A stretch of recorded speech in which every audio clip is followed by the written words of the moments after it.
Hey guys, wanted to do a review on this Olight s15 baton. I picked this up, actually I've had this for a while, a couple of months now, and I've been holding off doing a review on it because I wasn't quite sure how I wanted to present the light, and I'm not really recommending it, so I wanted to hold off. And now I kind of learned that Olight is actually discontinuing this for good reason.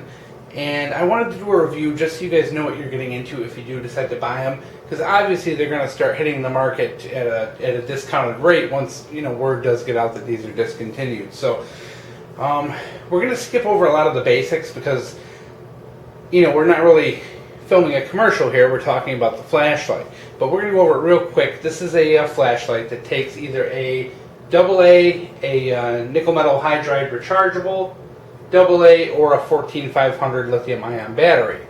It goes from about, on the high mode is like 200 lumens at about an hour runtime. It has a low mode, a strobe, really nice user interface. The quality is really good. It's got really nice anodizing, really cool belt clip. The side click is very good. Everything about it is built very well. And likewise, the other S lights, this is the S10, is actually a fantastic light. And you say, well, how could Olight screw it up from the S10 to the S15? I mean, how different can they honestly be? Well, you're going to be a little bit shocked, I think, when you hear the numbers on this. Now, I just got to say, guys, like I said, I don't film commercials. It'd be real easy for me, guys, to walk out there and take a bunch of high-def footage of me shining this flashlight on things and throwing it in water and doing a bunch of stuff like that, like the big channels do, and telling you how great a flashlight it is, but I'm doing you a disservice if I do. Now, the problem is, as a small channel, I actually test things, and that's where you tend to run into problems. And originally, I just wasn't going to do a review on this. I said, what's the point? I don't have a ton of good stuff to say about it, except that it's built well, so let's just let it sit. And then when I heard it was discontinued, I kind of said, you know what, these are going to get cheap, people are going to buy them, and I kind of got to do it. So, as I mentioned, these things take any of three batteries. Here we have a nickel metal hydride AA, a 10G Centura, which is a low self-discharge. These are very similar to Eneloops, but they're a little bit cheaper. Here's a standard alkaline AA. And here is an Xtar 14500 battery, which is okay. It's not the best 14500 I have. Actually, the ones I like the best are the eFest IMR 14500s. So like I said, guys, it's got a pretty good interface. You can kind of hold it and it turns on a moonlight mode. Turn it on. Holding it while it's on switches between the high, medium, low. Double click brings you to strobe. Hitting it again, of course, turns it off. And then a double click while it's off brings you right to the high mode. So it's a real simple, easy user interface. It's got that little glow-in-the-dark bezel, the stainless steel, decent deep carry pocket clip, good anodizing. Like I said, everything about it's pretty good. It's got a lockout feature where if you turn it on, hold it in, it'll actually lock it out for you, so you're not draining your batteries. All this cool stuff about it. But I started testing it, and here's what I noticed. The first time I ran it, I did a runtime test just to see how long this is going to run. And I did it with an alkaline, because usually your alkalines are your base. They're what most people are going to use 90% of the time in a flashlight like this. And I wrote the numbers down. And what I did to do this is I've actually been taking flashlights and measuring the lux on my cell phone. There's a lot of free apps that let you measure the lux. Now, it's not accurate, it's not calibrated, but it's a good way to give you a general brightness and to also see how much the flashlight dims over time. And so, with the Olight here, you see we started out at 3000 lux. And then in 20 minutes we were down to 1400. 30 minutes we were down to 400, and at 40 minutes we were pretty much dead. This thing really only gives you about 20 minutes of usable light with a AA, which is counterintuitive because typically AA's tend to be not as bright as the others but last longer. And the exact opposite happened. With the nickel metal hydride, we actually got a slightly higher number and it stayed bright for 40 minutes. At 40 minutes it was as bright as the alkaline was at 10 minutes. And we got 50 minutes of runtime, so twice as much runtime out of the nickel metal hydride rechargeable. Now, nickel metal, which is really counterintuitive because the nickel metal hydrides are actually a lower voltage and typically lower capacity as well. So typically they just tend to, but it did better. And then I ran the X-Tar, and we got about, you're talking 30% brighter. And it lasted 60 minutes being very bright, and then it just died out very quickly.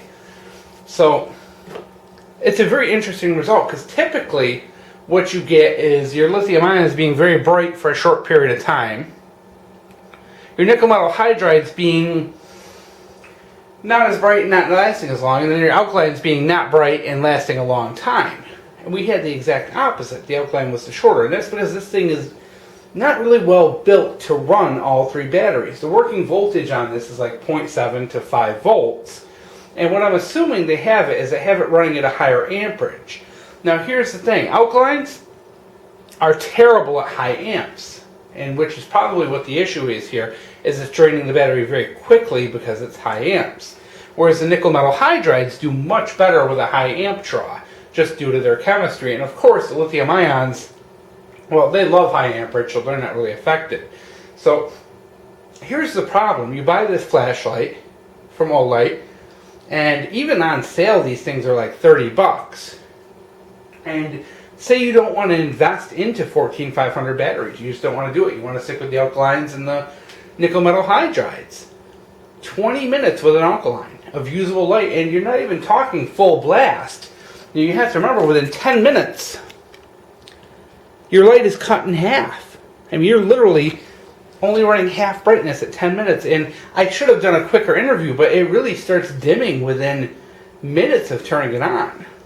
So it's really a disappointment that they did this, because, as much as it is nice that it can run all three batteries, the flagship, the alkaline, performs the worst, which is usually not the case. Typically, people are,